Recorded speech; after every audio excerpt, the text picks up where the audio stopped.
இந்தியாவில் இருக்கக்கூடிய மாநிலங்களில் அபியூசிவ் லாங்குவேஜ் அப்படின்னு சொல்லப்படுற கொச்சை வார்த்தைகளை பயன்படுத்தக்கூடிய மாநிலங்கள் பற்றிய ஒரு அறிக்கை வெளியாகிருக்கு. இந்த அறிக்கையில் இருக்கக்கூடிய மாநிலத்தில் டாப்பில் இருக்கக்கூடிய ஒரு மாநிலம்னா அது டெல்லி தான். அதிர்ச்சியாக இருக்கா? டெல்லியில் கிட்டத்தட்ட 80 விழுக்காடு அளவிற்கு இந்த மாதிரியான அபியூசிவ் லாங்குவேஜ் பயன்பாடு இருக்குது அப்படின்னு சொல்லப்பட்டிருக்கு. அதாவது காலி பேன்கர் அபியான் அப்படிங்கிற ஒரு திட்டத்தின் கீழ் நோ அபியூஸ் ஹோம் கேம்பெயின்கிற அடிப்படையில் 2014 2025 வரைக்கும் கிட்டத்தட்ட 11 ஆண்டுகள் ஒரு சர்வே நடத்துகிறாங்க. இந்த சர்வே எங்கே நடத்தப்படுது அப்படின்னு பார்த்தோம்னா, இந்தியாவில் இருக்கக்கூடிய கிராமங்கள், நகர் பகுதிகளில் அங்கே இருக்கக்கூடிய இளைஞர்கள், மாணவர்கள், அப்புறம் மருத்துவர்கள், அதே மாதிரி டீச்சர்ஸ், ஆட்டோ டிரைவர்ஸ், இப்படி எல்லா மாதிரி பலதரப்பட்ட கேட்டகரிஸ் இருக்கக்கூடிய மக்கள் கிட்ட ஒரு 70,000 பேர் வரைக்கும் இந்த கணக்கெடுப்பு அப்படிங்கிறது நடத்துகிறாங்க. இது எதுக்காக நடத்தப்பட்டது அப்படின்னு பார்த்தோம்னா, நம்ம அன்றாடமாக நம்மளோட வீடுகள்லையும் சரி, நம்மளோட டே டு டே லைஃப் ஸ்டைல்லையும் எந்த அளவுக்கு இந்த மாதிரியான இந்த கொச்சை வார்த்தைகளோட பயன்பாடு அப்படிங்கிறது நமக்கு ரொம்ப இயல்பாக இருக்குது அப்படிங்கிறது தான் இதனுடைய நோக்கம். எந்த அளவுக்கு இதை நம்ம பயன்படுத்துகிறோம் அப்படிங்கிறத தெரிஞ்சுக்கிறதுக்காக. ஸோ அந்த அடிப்படையில் பார்க்கும்போது டாப் லிஸ்ட்டில் டெல்லி 80 விழுக்காடு பயன்பாடோட முதல் இடத்துல இருக்குது.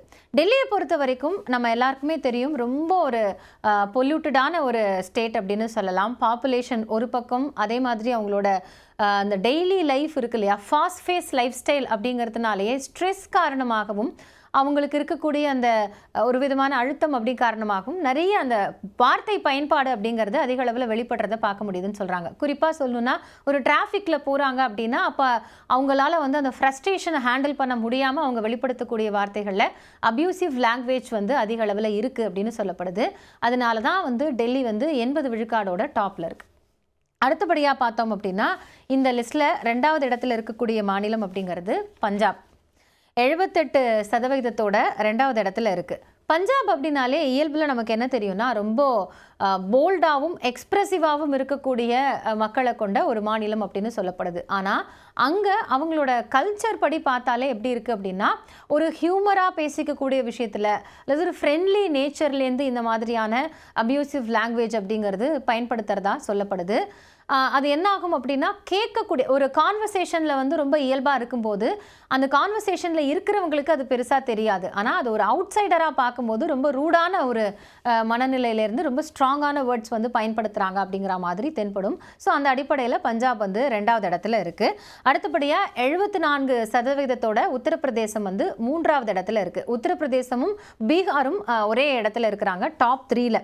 ஸோ பீகாரில் எந்த அளவுக்கு இருக்குது அப்படின்னு பார்க்குறதுக்கு முன்னாடி, யூபியோட அந்த பேஸ் ரூட் அப்படின்னு பார்த்தோம்னா அவங்களோட டெய்லி கான்வர்சேஷன்லேயே இந்த மாதிரியான வார்த்தைகளை பயன்படுத்துறது அப்படிங்கிறது அதிகமாக இருக்குது அப்படிங்கிற மாதிரி இந்த சர்வே மூலமாக வெளிப்படுத்துகிறாங்க. ஏன்னா உத்தரப்பிரதேசத்தை பொறுத்த வரைக்கும் அது ஒரு அரசியல் ரீதியாக முக்கியத்துவம் இருக்கக்கூடிய ஒரு மாநிலமாக பார்க்கப்படுகிறது.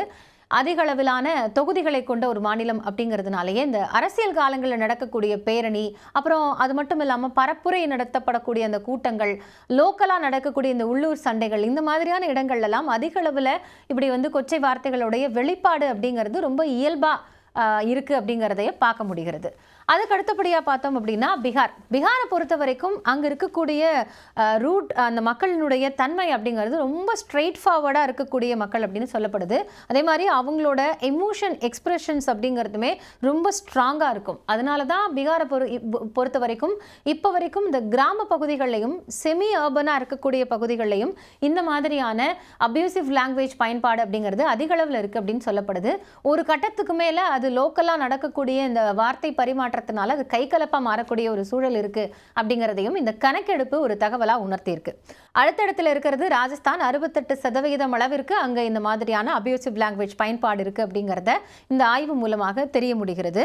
ராஜஸ்தானோட கல்ச்சர் அப்படிங்கிறது நம்ம எல்லாருக்குமே தெரியும், ரொம்ப கலர்ஃபுல்லா வைப்ரண்டா இருக்கக்கூடிய ஒரு கல்ச்சர் தான். ஆனா அதே மாதிரியான ஒரு சூழல் தான் இந்த இடங்கள்ல இருக்கா அப்படின்னா இல்லை. சில இடங்கள்ல கரடு முரடான இந்த மொழி வார்த்தை பயன்பாடு அப்படிங்கிறத ரொம்ப வெளிப்படையாக இருக்கிறது அப்படிங்கிறதையுமே பார்க்க முடிகிறது.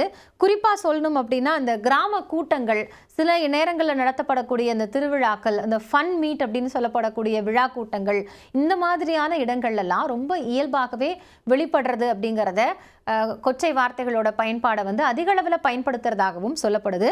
அதுக்கு பெரிய ஸ்ட்ராங்கான ஒரு இன்டென்ஷன் எதுவுமே இல்லாமல் ரொம்ப வெகு இயல்பாக அந்த மக்கள் இதை பயன்படுத்துகிறாங்க அப்படிங்கிறது தான் இந்த ஆய்வினுடைய மிக முக்கியமான நுட்பமான ஒரு விஷயமா இருக்குது. அடுத்ததாக பார்த்தோம்னா 6வது இடத்துல ஹரியானா 62%. ஹரியானா பொறுத்த வரைக்கும் இந்த அப்யூசிவ் லாங்குவேஜை வந்து யூஸ் பண்ணுறது அப்படிங்கிறது ரொம்ப வெளிப்படையாக இருக்குது. அதுலேயும் ஆண்கள் மத்தியில் இந்த தன்மை அப்படிங்கிறது அதிக அளவில் இருக்குது. இதை எப்படி பார்க்குறாங்க அப்படின்னா அவங்க வந்து ஒரு உள்ளூர் பெருமை அப்படின்னு பார்க்குறாங்க. மரபு ரீதியாக இது வந்து அவங்க கிட்ட வந்து தொன்று தொட்டு இருக்கிறதுனால ரொம்ப புறையோடி போயிருக்கக்கூடிய ஒரு பழக்கம் அப்படின்னு சொல்லலாம். அதாவது ஆழமாக வேரூன்றி இருக்கக்கூடிய ஒரு கல்ச்சராகவே இது வந்து அங்கே இருக்கக்கூடிய இந்த லோக்கலைட்ஸ் மத்தியில் பார்க்கப்படுது அப்படிங்கிறது தான் இந்த சர்வே வந்து உணர்த்தக்கூடியதாக இருக்குது. அடுத்தபடியாக பார்த்தோம்னா மகாராஷ்டிரா 58 விழுக்காடோட மகாராஷ்டிராவும் இந்த டாப் லிஸ்ட்டில் இடம் பிடித்திருக்கு. மகாராஷ்டிரா மும்பை புனே மாதிரி ஒரு பெரிய சிட்டி, ஹிந்துத்துவாவுடைய கொள்கை அதிக அளவில் இருக்கக்கூடிய ஒரு மாநிலமாக பார்க்கப்படுகிறது. அங்கேயும் பார்த்தோன்னா டெல்லி மாதிரியே தான் அதிக அளவிலான பாப்புலேஷன், நிறைய மைக்ரன்ஸ் இருக்கக்கூடும், அதை புலம்பெயர்ந்த தொழிலாளர்கள் அங்கே மாறி இருக்கக்கூடும். அந்த மாதிரியான விஷயங்கள் அவங்களுக்கு நடக்கக்கூடிய அந்த daily day to day life ஸ்டைலோட ஆக்டிவிட்டீஸ் அப்படிங்கிறது அதிக அளவிலான ஸ்ட்ரெஸ் கொடுக்கக்கூடியதாக இருக்குது. ஸோ அந்த மாதிரி நேரங்களில் அவங்க வெளிப்படையாக ஒரு ஆர்கியூமெண்ட் வரும்போது அதை வந்து வெளிப்படுத்துகிறாங்க. அந்த கோபத்தில் வரக்கூடிய வார்த்தைகள் அப்படிங்கிறது பெரிய அளவில் அங்கே வந்து வெளிப்படுறதை இந்த மாதிரியான வார்த்தை பயன்பாட்டில் பார்க்க முடியுது அப்படின்னு சொல்கிறாங்க. ஏன்னா அங்கே மகாராஷ்டிரா பொறுத்த வரைக்கும் இந்த லோக்கல் ட்ரெயின்ஸில் இருக்கிறவங்க சந்தை பகுதியில், காய்கறி மார்க்கெட், இந்த மாதிரியான இடங்கள்லாம் பேச்சு வழக்கிலேயே அந்த மக்கள் மத்தியில் இது இருக்கிறதுனால தான் இது அதிக அளவில் அங்கே புழக்கத்தில் இருக்குது அப்படின்னு சொல்லப்படுது. அடுத்தபடியாக பார்த்தோன்னா குஜராத் 55% இந்த டாப் லிஸ்ட்டில் இருக்குது. குஜராத்தை பொறுத்த வரைக்கும் பெரும்பாலும் அங்கே குஜராத்தீஸை வந்து பொலைட் நேச்சர் கொண்ட மக்கள் அப்படின்னு சொல்லுவாங்க. ஆனால் அங்கே இருக்கக்கூடிய அந்த எல்டர்ஸை தவிர்த்து இப்போ இருக்கக்கூடிய அந்த யங்கர் ஜென்ரேஷன் மத்தியில் அதுவும் இந்த பாப் கல்ச்சர், சோஷியல் மீடியாவோட இன்ஃப்ளூயன்ஸ் இதெல்லாம் வந்து பெரிய அளவிலான அந்த வெளிப்படுத்தக்கூடிய அந்த அப்யூசிவ் லாங்குவேஜினுடைய தன்மையை மாற்றி அமைச்சிருக்கு அப்படின்னு சொல்கிறாங்க. அதனால தான் அவர்கள் மத்தியிலான அந்த பயன்பாடு அதிகரிப்பு தான் வந்து இந்த அளவுக்கு பெரிய அளவிலான ஒரு தாக்கத்தை ஏற்படுத்தியிருக்கு அப்படின்னு சொல்லப்படுது. ஸோ அந்த அடிப்படையில் பார்க்கும் பொழுது யங் ஜென்ரேஷன் மத்தியில் இந்த மாதிரியான பயன்பாடு குஜராத்தில் இருக்குது அப்படிங்கிறது இந்த சர்வே உணர்த்திருக்கக்கூடிய இன்னொரு செய்தியாக இருக்குது. அடுத்தபடியாக பார்த்தோன்னா மத்திய பிரதேஷ் 48% இந்த லிஸ்ட்டில் 9வது இடத்துல இருக்குது. உத்தரகாண்ட் 45% 10வது இடத்துல இருக்குது. ஸோ இந்த 2 மாநிலங்களையும் குறைந்த அளவில் இருக்குது. இருந்தாலுமே வந்து ரூட் லெவலில் இருக்கக்கூடிய சில அடிப்படையான விஷயங்கள், அந்த பயன்பாடு அப்படிங்கிறது இந்த மாதிரி மாநிலங்கள் மூலமாக அந்த வார்த்தை பயன்பாடில் அதிகளமாக வெளிப்படுறது அப்படிங்கிறத பார்க்க முடியுது. இந்த சர்வே சொல்லக்கூடிய இன்னொரு செய்தி என்னன்னு பார்த்தோன்னா, பெரும்பாலும் பயன்படுத்தக்கூடிய வார்த்தைகள் அப்படிங்கிறது இருக்குல்ல, அது வந்து பெண்களை இலக்காக கொண்டு பயன்படுத்தக்கூடிய வார்த்தைகளாக இருக்குது. இந்த பயனாளர்கள் யாரெல்லாம் இந்த மாதிரி அப்யூசிவ் லாங்குவேஜ் வந்து பயன்படுத்துகிறாங்களோ அவங்களுடைய அந்த வெளிப்பாடில் இந்த லாங்குவேஜில் பெண்கள் இலக்காக கொண்ட வார்த்தைகள் வெளிப்படுறது அப்படிங்கிறத சர்வே முக்கியமான ஒரு விஷயமா அடிக்கோடிட்டு சொல்லியிருக்கு.